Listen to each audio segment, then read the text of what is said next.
Hi, and welcome to the show. Rate and review at kevinmd.com/rate. Subscribe at kevinmd.com/podcast. Today in the show, we have Benny Gavi.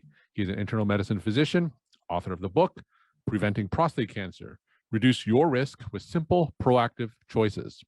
And we're going to talk about his book and the excerpt from it on Kevin MD. Benny, welcome to the show. Thank you, Kevin. Thank you very much for inviting me to be part of the show. I look forward to our conversation. So we'll get into your book and excerpt in a little bit. First off, briefly share your story and journey to where you are today. Great. I've been a doctor for almost 25 years. The first 15 years, primarily as a hospitalist at Harvard Medical School and then at Stanford for the last 15 years. About 10 years ago, I transitioned to primary care. And when I got into primary care, I was focusing more on lifestyle, health-related issues, somewhat different than the hospital. And I was really inspired by information that I came across, the role of lifestyle and the impact on people's health outcomes. It's kind of interesting to me. I was at Harvard and Stanford for many years, yet I really didn't have a lot of nutrition knowledge or experience talking to people about nutrition. Didn't really delve into studies to any great degree. However, when I started reading some of the work, I was really inspired by the dozens and dozens of researchers all over the world in prestigious universities committing their life to doing nutrition research. And in particular, I was inspired by the American College of Lifestyle Medicine, Dean Ornish, who you may be familiar with, and also Michael Greger, who wrote a book called How Not to Die and has a really wonderful website called nutritionfacts.com. And so I transitioned into primary care and got into learning about nutrition, partly because I was new to primary care. I was a seasoned hospitalist. I came into primary care partly because I have 4 kids and I needed more control of my schedule. And in primary care, you can kind of schedule patients, so it works a little better. But I was kind of mid-career, and I think I approached maybe medicine a little bit differently than had I would approached it when I first came out of residency into primary care. I had more, perhaps, some perspective and maturity, and really gravitated towards the role of lifestyle medicine, thinking about our lifestyle and how that impacts health and disease. And what's also wonderful about lifestyle medicine, it's not only about the health of the patient, health and lifestyle of the doctor was really integral.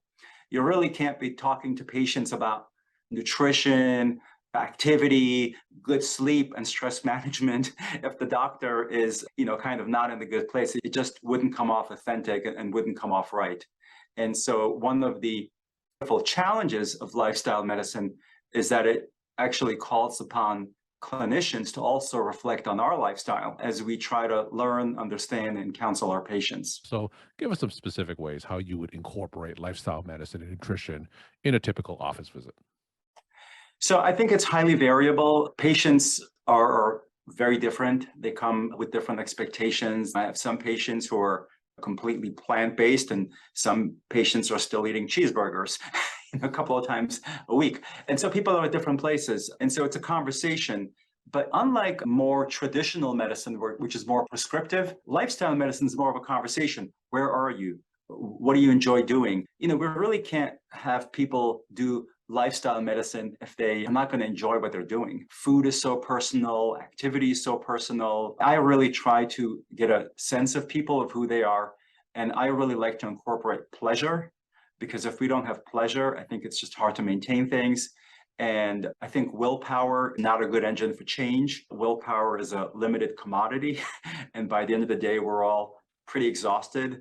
And so we need interventions to support us rather than or difficult or challenging, especially for the long term. So it's a conversation. I also am careful to share what I do and the challenges that I have. And when I wrote the book, and for example, I don't eat plants every meal. Dairy wasn't so hot in terms of the data that we found in our review of about 100 studies. But I still like milk in my coffee. Mm-hmm. And I'm going to continue to do that. And so I share with them what I do. I share with them some of my struggles, and we have a conversation about that. All right. So speaking of conversation, I know that's an integral part when it comes to prostate cancer screening in the primary care setting. And you wrote a book about it, Preventing Prostate Cancer, Reduce Your Risk with Simple, Proactive Choices. Now, before talking about the book itself, tell us about the events that led up to you writing it. Yeah, thank you. There's a few events. One is, as a hospitalist, I really didn't think of prostate cancer as a really serious disease because you think, oh, this affects older people, and usually it's not fatal, it's kind of low grade. And I think what changed when I came into primary care is I saw people in their 50s and 60s and 70s who were healthy, that they were functioning in the world. And all of a sudden, they had prostate cancer. And while they didn't die from it, it had a huge impact on their quality of life. They needed to, the testosterone levels went really low, their energy level is low. Obviously, libido, sexual function went down, issues with bladder control. And guess what? Men weren't going to talk about it.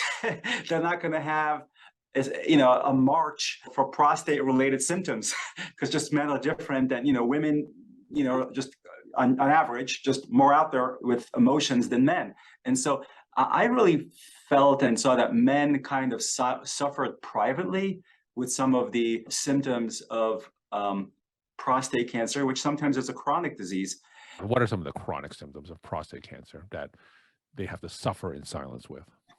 Well, I think probably a big one is self-esteem and a sense of self, a sense of being strong, having energy. Their sexual function may be an important way by which they connect with their partner. So their sense of identity, energy level can be affected, and obviously worrying about bladder function as well. I also had men who were dealing with prostate disease who were single and actually were hoping to date. And so that obviously became another complex issue that they would need to disclose to their, potential romantic partner. And so there was a fair bit of burden, and I think it's hidden. And I was moved to try to understand more by getting to know the men and the kinds of symptoms that they're managing. All right, so tell us about the book itself. There's a excerpt on that on Kevin MD, Preventing Prostate Cancer with Simple Proactive Choices. So tell us the main messages. Sure. The main message is, one, is a lot of smart people have been thinking about this for like decades. And I think most doctors were just not tuned into that because we're so focused on, maybe day-to-day pressing issues. So there's a lot of science out there. I was really surprised by the amount of science. The other main message is that, I guess what first convinced me to look into this more is looking at some of the twin studies. If you look at genetic identical twins, and there's been some large studies, it looks like about 50% of the twins will get the prostate cancer and the other 50% will not, which suggests to me that given that they have an identical genetic code, that the genetic component is approximately 50% if you average some of the studies. And so 50% is something else. And so we're trying to learn what that other 50% is. And Maya Alon and I, we looked at about 100 studies and repeatedly came back as plant-based, and certain types of plants had a lot of impact, 30, 40, 50% reduction in some of the studies, and also physical activity, and also maintaining a healthy weight. And the nice thing about these interventions is that, okay, you'll do this, but by the way, it'll also drop your risk of heart disease and stroke and other cancers. It's probably good for the planet. And so there's a lot of benefit that goes even beyond prostate cancer, but the studies around certain types of food, especially tomatoes, cruciferous vegetables, which are broccoli, Brussels sprouts, cauliflower, soy, green tea, those were the big ones. And, it's pretty easy to make a cup of green tea in the afternoon. It doesn't take a lot of work. And, over time, for example, if I incorporated these foods more and more into my diets, for example, let's say my family, we have broccoli the night before and the kids, they don't want to finish it, I'll probably take it the next day and then throw it in the smoothie or something like that. And so I try to go to the farmer's market and buy some really fresh, great tasting tomatoes that just smell really wonderful and are tasty, or heirloom tomatoes.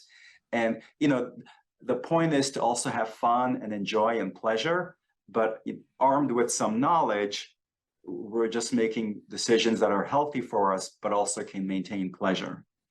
Now, just to be clear, in terms of the studies that you cited, like how much plant-based diet or plant-based lifestyle interventions does one have to undertake to notice that appreciable decrease in prostate cancer risk? That's a really great question. And there are a lot of studies. And so, one of the strengths of our book is that we looked at about 100 studies. And this isn't the book about, oh, this is what I did and this is how I feel. In a way, we try to kind of get out of the way and let the studies speak for themselves. And many of the chapters have about 5 or 10 studies to support the chapter. And then frankly, because it was so scientifically dense, there was another 5 to 10 chapters that are in the annotated bibliography that are not in the main text, because we didn't want this to read like a really dense nutrition textbook. And so there's a lot of studies, but I would say that 2 or 3 servings a day of vegetables, so maybe 2 or 3 cupfuls a day of vegetables is probably a good amount. But I think, the other thing that I would say is more is better, but even a little is better than none. And so my sense of the literature is that it's probably graduated. In other words, the more that you eat, the more is the benefit. So a small amount helps a little bit, an intermediate amount helps more, and eating even more of an impact. But so I think it depends on what people are, and I try to incorporate it into their lifestyle in the way that is sustainable. So you talked about nutrition and diet having an impact. What are some other ways that patients can reduce the risk of prostate cancer?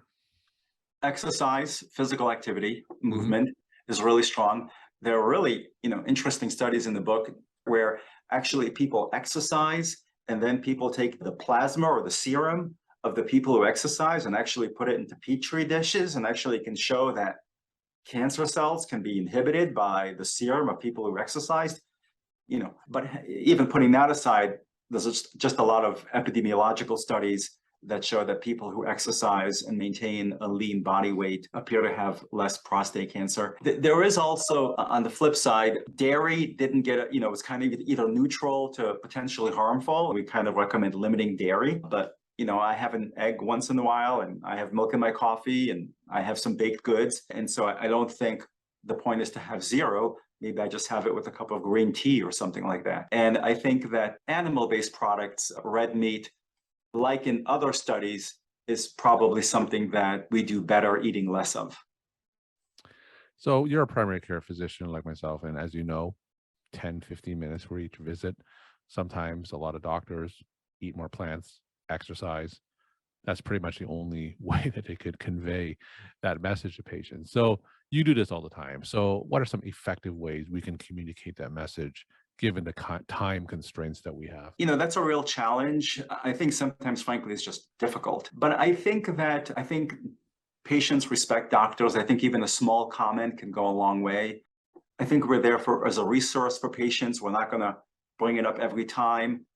But I think that over time, my patients know me, and I bring it up periodically, even if it's incidentally when we're reviewing the cholesterol or the labs or things like that. So, I don't know if there's an easy way to do it or any kind of shortcut. There is a lot to do, and we just do the best that we can when we can. But we know that many times office visits are busy, but sometimes it's less busy. People are there for something that's quick or short, and then we have a little bit of time. So obviously we won't be able to do this at all times. One message that I also wanted to communicate to the clinicians in your audience is that I think that one of the fun things for me about this project is I'm not a nutritionist. I'm a busy primary care doctor. I work as a hospitalist. I have 4 kids, but I had an idea. And the idea was like, somebody should write this book. And it took me 2 or 3 years, and I spent about an hour or 2 a week over a period of 3 years. And I became sort of an expert. And, the thing about us doctors is, we sort of major in the practice of medicine, but it's actually not that hard to become an expert in something if you spend a small amount of time over a long period of time, just because of the nature of how well trained we are, the depth and breadth of our practice. And so one message that I want to share to people is that if people have something that inspires them, it really doesn't take that much time to become an expert, to be able to contribute and doctor society in a slightly different way. And I think for me, this has been a source of creativity, inspiration, a positive energy into my practice helps with professional satisfaction and reducing burnout. And so I think that if something surprised me about this work is that I was able to get it done. I don't think I believed that I'd be able to write the book just because I'm not an author, I'm not a researcher, I don't have grants. I'm kind of primarily clinical, seeing patients in the office and the hospital. And so the fact that I was able to put a book, if I can do it, a lot of people can do it, or complete a project that is a special interest passion and achieves people on a much bigger scale, it really doesn't, it just takes a little bit of commitment over a long period of time. I do want to say that also the importance of a team. Having Maya was applying to medical school, and so having an energetic young person work with me was invaluable. And then I'm really impressed by the publisher of how they were able to take my notes and put it into a book. We're talking to Benny Gavi. He's the co-author of the book, Preventing Prostate Cancer, Reducing Your Risk with Simple, Proactive Choices. Benny, what are some of your take-home messages that you want to leave with the Kevin MD audience? If you have an area of interest or passion, pursue it. It's important. It's important to your sense of well-being, professional satisfaction, professional fulfillment, and sense of meaning in your work. And getting engaged with lifestyle medicine is not only good for patients, it's good for the doctor and the other clinicians. Benny, thank you so much for sharing your time and insight. Thanks again for being on the show. My pleasure. Thank you. Okay. Bye-bye.